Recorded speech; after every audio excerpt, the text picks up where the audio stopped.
Age of 3, like Dr. Smith said, I started complaining with back pain, basically saying that I thought there were sticks, mosquitoes in my feet. I'd always been a fussy baby, but that's because the tumor was literally growing inside my spinal cord. So my parents tried to treat it, took me to several doctors. I was misdiagnosed. They kind of just dismissed the situation, saying, oh, it's constipation, or maybe it's a stressed bowel, and so this was not the case. At the point, my parents got fed up. We called Riley Hospital at the time. Dr. Smith was working at Riley Hospital, and got me in for MRI.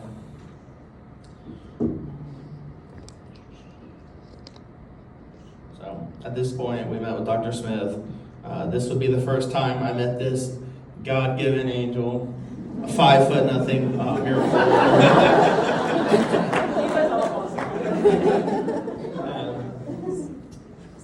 The tumor itself, like she stated, was about the size of a Vienna sausage.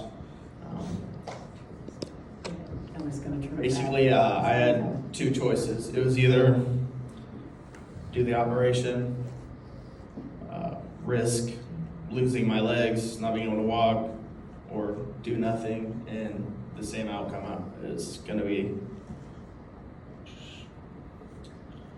So a lot of the intro here is about what my parents have taught me and told me about it, because I was far too young. But the outcome of my surgery was a success. Dr. Smith told us she was able to remove most of the tumor, not quite all, because she had to stop. Like she stated, my foot had dropped, and there is some nerve damage in my thigh. If you pinch me, I can't feel that, so don't try to pinch me. Yeah, so I had to learn how to walk at the age of 3. I had to learn how to walk again. I think this just comes from determination and grit. Being young, you don't really think too much of it, so I really think that's how I was able to get myself to do it again. After surgery, I crawled so much I had pressure sores on my knees, like she stated. Still there, still not fun, it's all calloused over and stuff like that. So after this, we thought this would be the end. I started playing flag football at the age of 5 to 6. She came and watched me then as well. I was able to do most things that normal kids would do in life. When I was 8, I got approached to go to the coin toss and do a commercial with Dr. Smith for Riley as well. Also, I got to catch Andrew Let's Pass, as she stated. Really covered a lot of it, you know. So over the next 15 years, I would have clean scans. Dr. Smith felt pretty confident that there was no need to come back for 5 years. I was about 13 at this point when that was said. I was about 6 months from having my next scan to be 5 years, or not having one at all after. This was when back pain started showing up for the second time. This was around, I believe, track season of junior year. Like she said, started having back pains, maybe thought it was from throwing shot put and disc, just maybe tweaking something. This wasn't the case, so we had to get a hold of her around April, which sucked. This was about 2 months, I'd say, before, how was it? Yeah, that Friday we'd called, and then we'd set up an MRI. The MRI, turns out the MRI was not clean. Just kind of sat there in shock and disbelief, you know. 15 years of remission and something that was supposed to be gone is back, so it just kind of stops you in your tracks and you think to yourself, what can you do? But I was bound determined going into my senior year that I was going to play football. This was my goal, was football, football, football. So we sat down and had the talk. basically the same outcome would be as the first. You either do the surgery, take the risk of being paralyzed and not working, and you also take the risk of being paralyzed with the surgery. So I did what anyone else would do. I took the surgery because I was bound determined to be back on that field. This time it'd be a little different. Dr. Smith moved to Peyton Manning, and I was bound determined to let no one else operate on me besides this woman.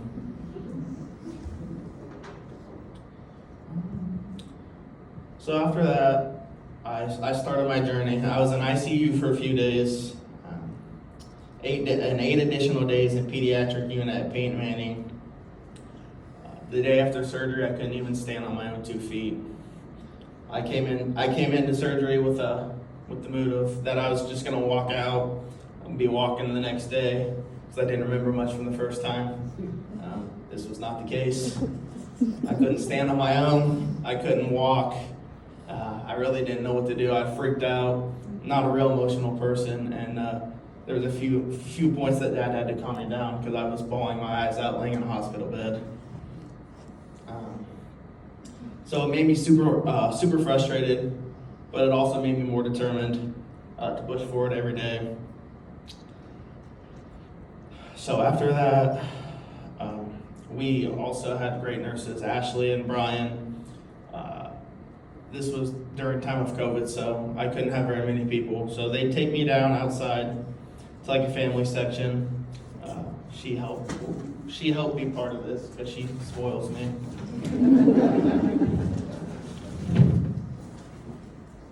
Yeah, and just the staffing there, I want to talk about the staffing, is just great. We lost track of time. They would literally take the time out of their day and bring the medicine down to me so I could visit with family and friends that wanted to come. At one point, my friends, my football team and my track team from the previous year came, surprised me, brought me a lot of things just to keep myself occupied. After this would be Community North, where I would travel to. Where are my Community North people at? I talked to earlier. No one in here? Wow. Rehabilitation Hospital, south or north? Okay, there it is. There they are. So this is where I met Joe and Leah. Joe was my OT. My sister is also an OT, and my other sister was on the cancer floor at Riley and took care. They aspired to take their careers after me with my medical journey, and I'm very proud of every single one of them. It's not a hard thing to be able to deal with in life, but they managed to do it. They managed to do it for me. So here, when I met Joe, we'd work on OT things, like getting in the shower, getting dressed, just basic things, being able to cook food for when I did get home. Leah would teach me how to maneuver, help me start walking again, just be able to navigate on my own, deal with steps and stuff. That was really the biggest part because I was so weak from surgery. I'm still necessarily not where I want to be today, I'd say, but it gets better every day as I work and progress. So after 2 weeks of therapy there, I finally got to go home. I did outpatient therapy with a family friend named Nate Clem. This would be where the progression was most. He was teaching me to do the things and helping me to get back on the field. The walking, the stretches, the jogging, all of those things to be able to get me back. As I went on, I found myself getting stronger, way stronger, and we went back for another scan. Dr. Smith told me it looked good and that I would be able to play football my senior year. But I had to wear extra padding. This is all that mattered to me. This was my goal. And I really thank football for the second go around for this because I don't know what other determination would have led me to bounce back so quick. So it was 2 months from outpatient, inpatient in the hospital that I was walking again, walked back onto the field and was learning and playing football again. 2 months after surgery.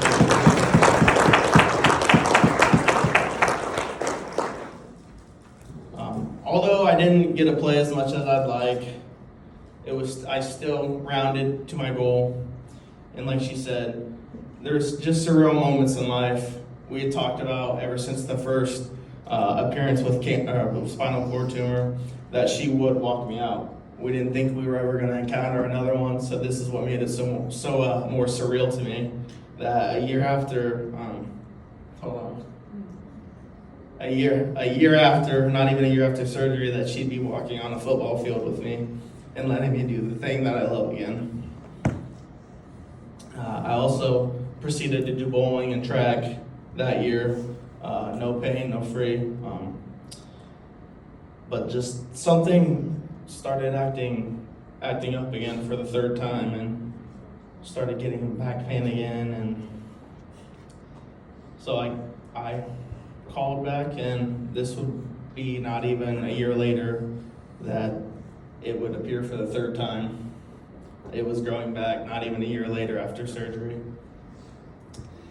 So we got in, like I said, got an MRI, and it was the case that what do you do at this point? Is it gonna keep coming back? We sat down with Dr. Smith, and this is when Dr. Goodman entered at this point. Basically, Dr. Smith said I was way too weak from the last surgery to even think about doing another surgery. So we would have to think about radiation or chemotherapy. And I was really weird about chemotherapy because I didn't want to lose my hair. I don't think anyone does. But so we sat down for a little bit and thought radiation would be the best treatment for me. So after that, it was off to Cincinnati for 5 straight weeks to do radiation. This would be proton radiation. It was a focal point. It wouldn't mess up my tissue as much. Did a lot of things in Cincy. I think I went to Kings Island at least 5-6 times. He sent me pictures. I was jealous. Went to strip malls, watched movies, and just adventured around. Went to the aquarium and ate a lot of good food.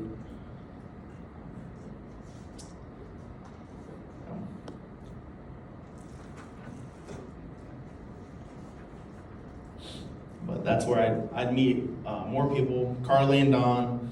Dawn was a nurse. She'd check my blood every 2 weeks just to make sure levels were okay. Radiation was going well. And Carly was the child life specialist.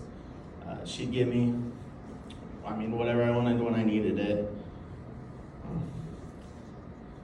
But I have some takeaways that I feel like I'd cover if you guys are willing to ask questions. That's about it for me. I will say, she mentioned this previous, having someone that's going to look out for you. She wants to know about me, care about me, before she even lays her hands or touches me. She's the most caring person in this entire world. She saved my life. I'm able to do the things I want to do in life, and I couldn't do it without you.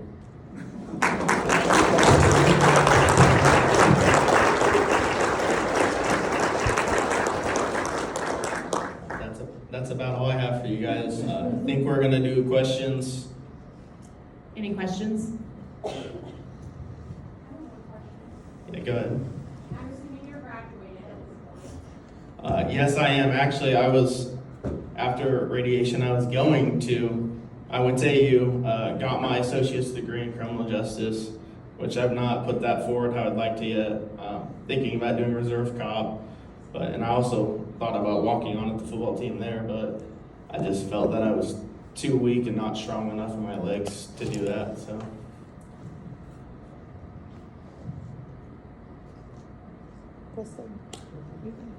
I have one. What do you think was the most challenging part of recovering from surgery?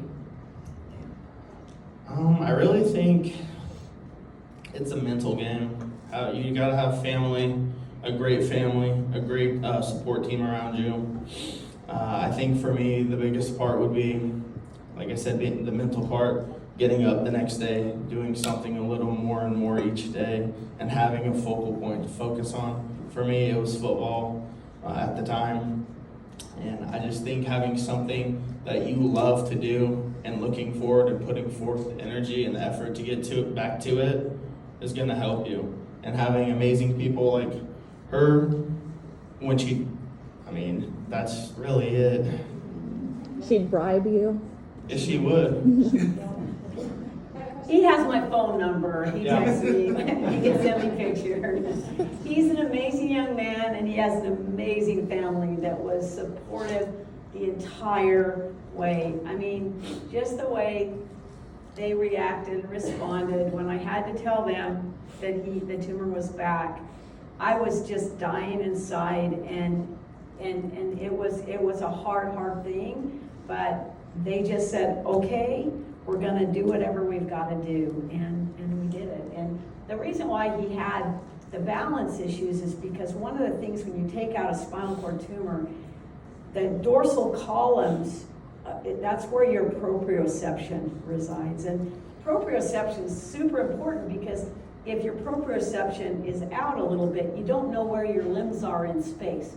So he doesn't know where his knees are or his ankles are. And unless you're just looking down, when you go, you can't tell where your legs or your feet are. So it makes it really difficult. Balance is super difficult. So but isolated strength right now, he is way stronger than I am. And he's got normal strength. He's got a little bit of sensory loss here, but normal strength, but it's putting it all together. And he's a lot bigger now than he was when he was the first time around. So, but he's a remarkable young man that didn't let weakness, he didn't let anything get him down. He didn't let that spinal cord tumor get him down. And so far, 2 years, 8+ months out, we're doing good. So I think if you ever get stopped by a cop and they make you do that walk the line thing, you better have Dr. Jody. Yeah, I've definitely thought about that. I literally tell them, I'm not passing this whether I'm intoxicated or not. So you might as well put me in handcuffs. But you know he's strong. He does security work, and tell him what you do. Yeah, so him, Dad, and I work together at Ruoff. We're basically security for events.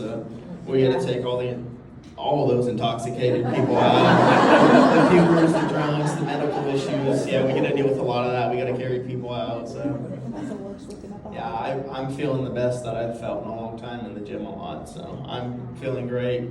Going on 3 years of remission, and as of right now and forever, I'm hopefully that we burnt this thing out of my body. That's what we're hoping Go ahead, Dan. I have a question. Do you recommend tubing 6 weeks after spinal cord surgery? And doing flips off the boat into the lake. Even though you weren't supposed to get in the water? Yeah, not my best moment. Paid for that one a little bit too. But yeah, definitely. I definitely didn't go on her word and everything she said since then. Yeah, I've played by the book, and I'm not one to play by the book. Do you wear your sunscreen? I do wear my sunscreen after radiation. Somebody else do, I'll go. Yeah, you had a question. Rebecca. Yeah, so this is the neurosurgery group with Dr. Smith. But I just want to point out, I think you did an excellent job, and it pulls in like the whole point, I think it was conference, is how many people and how many different roles it actually took to get you where you're at. We have, the master on stage doing the surgery, but if it wasn't for, our PTO to child life to keep you going when you needed it, we would not be able to do what we do, and you would not be able to be here today. So I think you did an excellent job of really pointing out a holistic approach. Good point. Thank you. This question's for Dr. Smith. I just wanted you to touch on a little bit your relationship with the adult neurosurgeons and kind of how you follow patients through their childhood and what happens when they become adults. So when I was downtown at a freestanding children's hospital, which is the place to practice as a pediatric neurosurgeon, so to speak, you have to give up your patients when they're 18, okay? And you just send them off, and fortunately I have a wonderful group of adult partners who are willing to take care of those patients. but I'm not one to want to give up my patients, right? Because they're family to me, and I want to know. I mean, I'm expecting his first girl to be named Jody, right? So, or at least Dr. Smith, right? But honestly, at Peyton Manning, at Ascension St. Vincent, I have that. So when they become 18 years old, if Holden presented to the emergency department, he'd have to go to the adult emergency department. My adult partners, the APPs, my adult partners would be there to take care of him. They would contact me and say, hey, this is one of your long-term patients. This is what's going on. You know, do you want to, or do you want us to go ahead and take care of him at this point? Fortunately, he does not have a shunt, which is probably the thing that gets passed on the most. But I love being a part of Goodman Campbell Brain and Spine, and that's one thing I was going to say. I mean, we're all a big team, and I love having a pediatric neurosurgery partner, Dr. Monica Webby, who's been a neurosurgeon for 25 years, and I've known her since 1995, and that's why I have her here with me, and she's very, very good.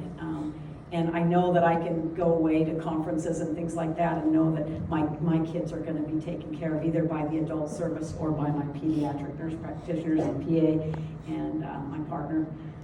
It's hard. It's hard when you get older too as a neurosurgeon and you start having to think about like, cats, I don't even want to mention the R word. I mean, that's really hard, right? But, you know, because you think you can do this forever, and I hope to be able to do it for a lot longer, but, you know, you hope that you have people neurosurgeons in your group that you respect, and I trained a few of them, so, I mean, I love them, you know, anyway, so, and everybody's gonna be in good hands when that time comes, but we're not gonna think about that right now.